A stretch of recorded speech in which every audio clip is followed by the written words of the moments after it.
It was the 12th of December 1992 when 20-year-old Arnold Archambeau and his girlfriend Ruby Bruguier, 19 years old, disappeared in Lake Andes, South Dakota. Arnold and Ruby had been together since high school, where they'd fallen in love years before, and they had a daughter together in 1991, the year before they went missing.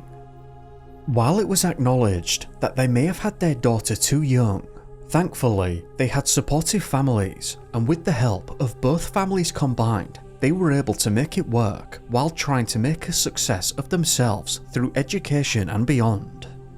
Arnold and Ruby were both Yankton Sioux, and they grew up on the reservation together, and it seems that most believed that they were the type of couple that was just going to be together forever. Arnold's family spoke very highly of him, stating that he was a nice and pleasant young man that had never been involved in any trouble. It was said that because of his personality, he was quite popular in the sense that he was just able to get on with everyone.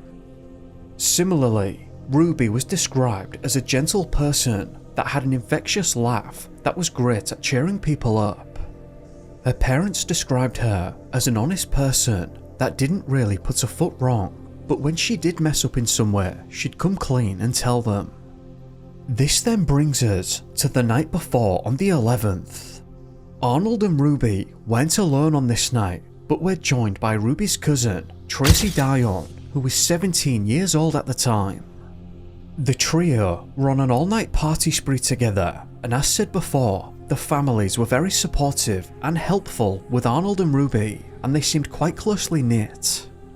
Tracy's father was looking after their daughter that night, and at around 6 AM, the trio arrived in the car at the home to pick her up and take her home. Tracy's father realised that everyone had been drinking that night, and while no one was completely out of it, said that he was happy to continue looking after their daughter until sometime in the afternoon, allowing everyone to get some sleep before they had to pick her up. With that, all three decided that they weren't quite finished yet and was going to go for a drive and spend some more time together before turning in for the night. Or the morning now, I suppose. So off they went, and from here, things took an immediate bizarre turn. This was a very cold morning, and the road was icy. As said, everyone had been drinking, and this was not a good combination. Arnold was at the wheel. It seems that the car must have hit a particularly icy stretch of the road, and the car jumped the highway and went crashing into a frozen over ditch upside down. Bizarrely, when the car was discovered by a concerned passerby who came racing down to see if anyone was hurt, the only person left in the car was Tracy. It has never been fully understood why Arnold and Ruby just seemed to have left and in what manner this happened. When Tracy was pulled out of the car, she was said to be in a state of confusion, because as she began to regain her senses, she could not make sense as to why Arnold and Ruby just seemed to have left her abandoned in the flipped car. And secondly, she didn't understand where they even went. She didn't hear anyone else nearby. She didn't hear them shouting or anything of that nature. They just vanished extremely quietly, it seems. Tracy said that the last thing she remembers was that they were driving and they all clearly saw a stop sign, but then something happened. I can only imagine the car lost its grip and slipped on the ice before overturning into the ditch. She said that there were no other cars anywhere to be seen at this time. To make matters even more bizarre, when the crash first happened, Tracy and Ruby were calling for help, but Arnold wasn't in the car. And as mentioned, Tracy didn't understand how he'd left or when. They called for him to help, but there was no response.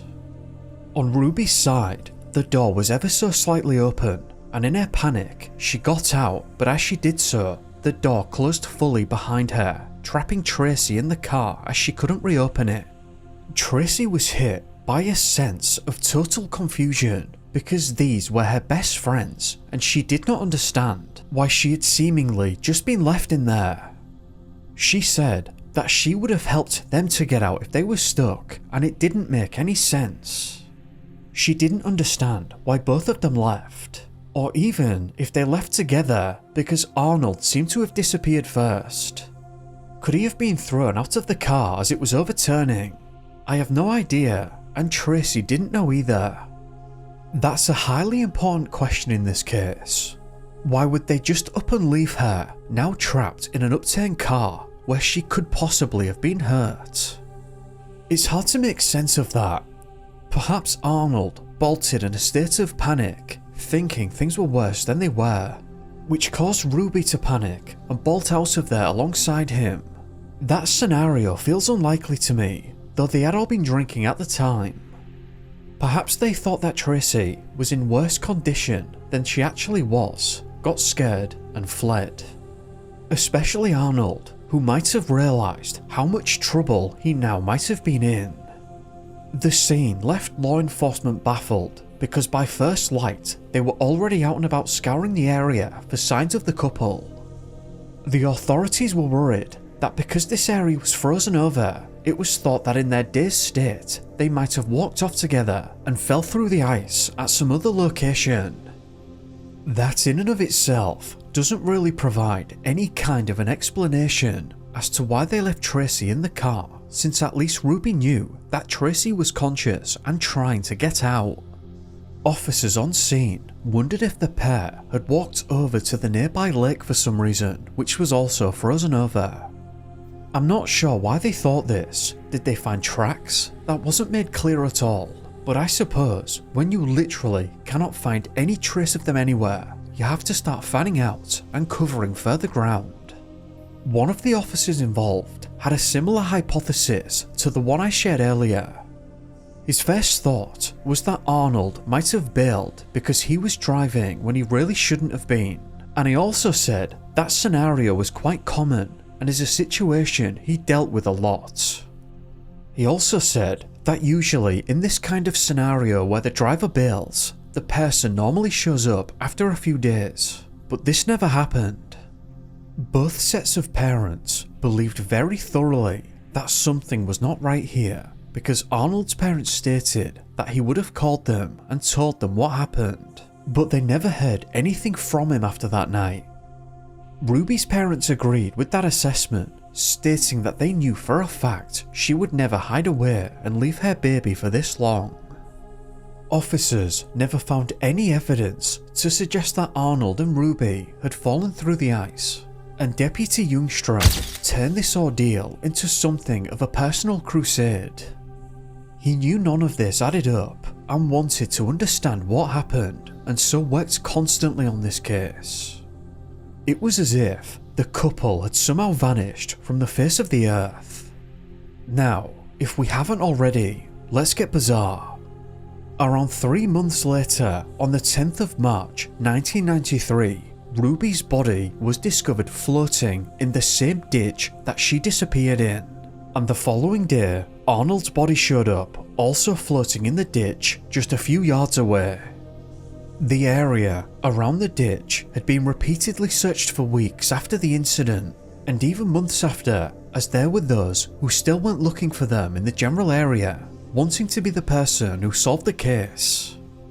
Because of these facts, it makes no sense whatsoever that the bodies were found just 75 feet away from the crash site 3 months later. It's one of those disappearances, and we've covered a number of them on the channel now, where every answer that you seem to get only raises further unusual questions. The only way in which people were able to make sense of this was to assume foul play, and you can absolutely see why. How on earth can you have a situation in which they vanish for 3 months, aren't anywhere to be found, and then there they are, quite literally right there in the ditch from where they vanished? You don't have to be Sherlock Holmes to understand that there's an incongruency there. It does very much seem like the bodies were placed there after the fact, but how and why? And by whom also? I can't imagine it's a particularly easy task to move a person that is completely limp like this, though at least you can make the case that it's possible, given that they were discovered there 3 months after the search effort. I remember something similar occurring in the Gaia Pope disappearance, which I'm always relating back to because it's one of the strangest cases I've covered and has always fascinated me. I'll link to my coverage in the top right now and the description below if you've never seen or heard of it. But in Gaia's case, she disappeared off a cliff essentially, completely vanished, but as opposed to this disappearance, her clothes appeared on a coastal path on said cliff. Then, on the following day, her body was found a stone's throw away from where the clothing was discovered, was the direct quote from some of the press outlets. The difference being, with Gaia, was that all of that occurred during the prime search effort, and it's difficult to imagine someone taking an incredible risk like that to place the body there.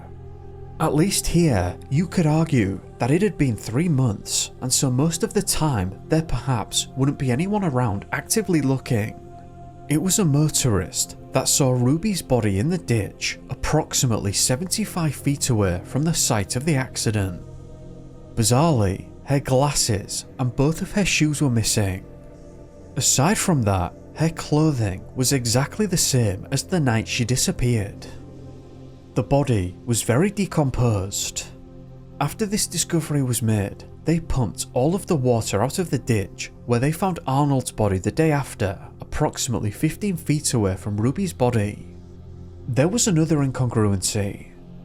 Arnold's body was not decomposed to the extent that Ruby's was, and authorities stated that his body had been kept very well. Investigators also made the point that there was a huge question mark in the disappearance, as they didn't know if he was wearing the same clothes as those in which he disappeared in, and it seems like this was never determined. Deputy Ljungström was said to be completely baffled at this entire event, and law enforcement didn't really have any great hypotheses as to why the bodies were in such vastly differing states of decomposition. He also didn't understand how both of the bodies ended up in the same ditch after the area was so thoroughly searched. I suppose the obvious answer one might jump to is that they must have fallen through the ice at a particularly weak and perilous spot, and the rest is history. Perhaps Arnold fell in first, Ruby got out of the car and quickly understood what was happening, tried to help and fell in as well. However, the counter-argument to this was that there should have been clear evidence in the ice to show that this had gone down. I'm no expert in this, but there were those who were asserting that the ice wouldn't have frozen back over in the time that had lapsed, or at least not fully. After the recovery of the bodies, they were sent for autopsy, of which the results only served to further confuse an already puzzling situation. The coroner was not able to determine the time of passing of either body, and there was no evidence that would suggest that they had been tampered with in terms of some kind of foul play or third-party involvement. The coroner, who admittedly seemed a bit stumped, at least from what I'm able to ascertain from various articles, went on to conclude that the pair passed away due to exposure. Deputy Ljungström was all over this and hit back, stating that he was not able to buy the idea that they passed away due to exposure alone. He said that they very well may have succumbed to freezing, but he did not believe that they froze in that ditch. He said that it was an impossibility that they could have been there for the entire 3-month period. He said that he had personally walked up and down that ditch several times during the period in which they were found and saw nothing. He also went on to explain that he had many affidavits from people who had also walked up and down the length of the ditch around the same time, and not one person had seen anything. He thoroughly believes they couldn't have been within the ditch at that time, as it would have been impossible to miss them given the now clear conditions. Police were further baffled by the discovery of 2 items that seemed to support the suggestion that they had not passed away in that ditch. They found a tuft of hair alongside the road, which DNA analysis later confirmed to belong to Ruby. There was not a good explanation as to how that hair could have stayed there for an entire 3-month period. Deputy Ljungström believed that the tuft only arrived at that spot when the bodies were brought back. though by whom, how, and why has never been understood. The second item was a set of keys in Arnold's pocket, one for a vehicle and two seemed to be house keys. It was never ascertained to what vehicle and property these keys were for. There was one credible witness who came forward and stated that she believed that she'd seen Arnold 3 weeks after his disappearance on New Year's Eve. She believed that she'd spoken to Arnold, who was driving a car with a couple in the back seat. The reason Ljungström believed that she was credible was because she knew Arnold personally, and she fully believed that it was him that she was speaking to. She said that there wasn't a doubt in her mind that it was him, and she also passed a polygraph test on this question too. The couple were also brought in for questioning and denied that they had been with Arnold, but they both failed the polygraph test. Despite extensive questioning, they held to their story and there was nothing more law enforcement could do. It's difficult to know what to do with that. I tend not to place too much weight on polygraph tests, but those results were particularly interesting. The problem is that they can be affected a lot by stress. So if the couple felt that they were in trouble or being accused of something, it's hard to know what to think about that, as interesting as it may be. So, how did both of the bodies end up in the very same ditch their car upturned into 3 months prior? Everything now is nothing but speculation, but it seems that some pragmatic thoughts and questions might be: firstly, the two bodies were in varying states of decomposition, with Ruby's body having the worst of it. Does this mean that she was the first to pass away with a significant timescale in between the two? That seems reasonable given that piece of evidence. In what manner might she have come to pass away? Was this an accident? Did she in fact pass away the very night of the accident? Perhaps she made her way over to Arnold, who was already outside the vehicle somehow, and then fell through the ice while trying to get to him. Arnold, seeing this and realising there was nothing that he could do and may very well have been held responsible for, especially because he was driving that night when he really shouldn't have been, and so fled from the scene and went into hiding. Now with that being said, in that scenario, I don't have much of an explanation as to why her shoes and glasses were missing. That suggests that both she and Arnold were removed or left the area somehow. Did she lose her shoes? Were they taken? I've no idea. If they were taken, by who and for what reason? To stop her from running away? What possible reason can you give for that? Again, law enforcement concluded that she was discovered in the same clothing as those she was wearing on the night of her disappearance, thus making it seem reasonable that she also may have passed away on the same night due to her state of decomposition in relation to Arnold's. However, I find myself in agreement with Deputy Ljungström, who seemed to come to the conclusion that they were not there for the entire time. As for Arnold, it's far more complex in even trying to come up with an explanation without throwing around wild accusations of which there's no tangible evidence for, so I'm not going to get caught up in that. To end, I found a number of the original articles that covered this case at the time of the discovery of the bodies. Here are some further quotes in closing and for additional context. "It's a very odd case," said Captain Vincent Merrick. "There was another individual in the car, Tracy, who couldn't get out right away. That's the last anyone has seen of them."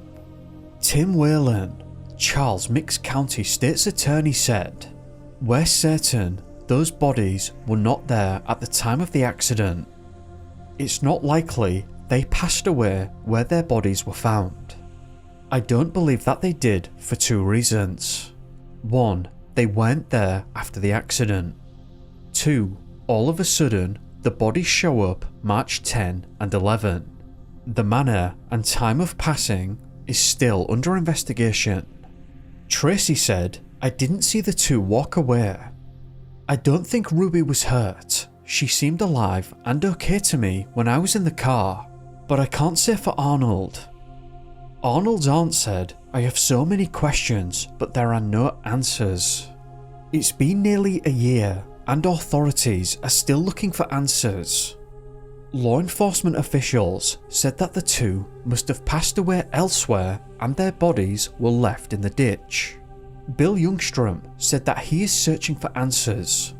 Somebody out there knows something and I have to find that person. Ruby's aunt said, how could someone not be there one day and then be there the next day, and their fate not have been met with foul play?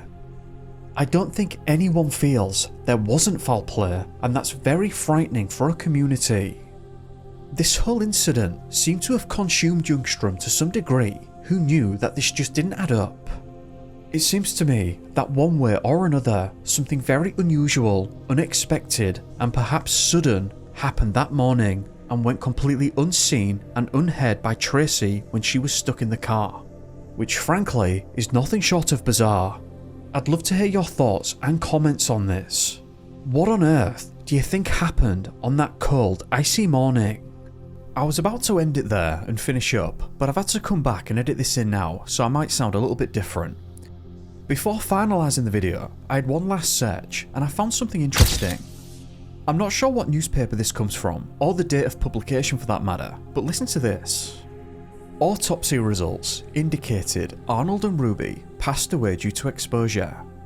Officials also concluded the couple most likely did not pass away where their bodies were found but were moved there. The FBI, not Charles Mix County, is now in charge of the case because of a change in jurisdiction. Special Agent Matt Miller of the South Fall office said this past week that the FBI closed the investigation because nothing suggests foul play. There isn't any indication of anything else, he said. All we know is that they appeared in the ditch and that was it. I tried to find out more specifics in regards to why the FBI took over the case, but other than noting the change of jurisdiction, I couldn't find anything else. But anyway, the FBI take over the case and then come to the total opposite conclusion of the original law enforcement team in charge of the investigation. The original investigators obviously concluding that the bodies had most certainly been placed there. Interestingly, the FBI didn't seem to offer any explanation at all other than saying, and I quote, "All we know is that they appeared in the ditch and that was it." Well, that all sounds very natural, doesn't it? I'm not sure how they just appear in the ditch and that's the end of the conversation. What do you think about this whole ordeal? I'd just like to take the time to thank you for watching, and a big thank you to the patrons who've been running around on the screen. If you found the video interesting, then please do leave a like, hit the bell and subscribe if you haven't already. If not, then feel free to leave a dislike. I'm just looking for your honest opinion either way. I hope that you've had a great day or evening depending on where you are, and I'll see you in the next one. Be safe guys. Peace.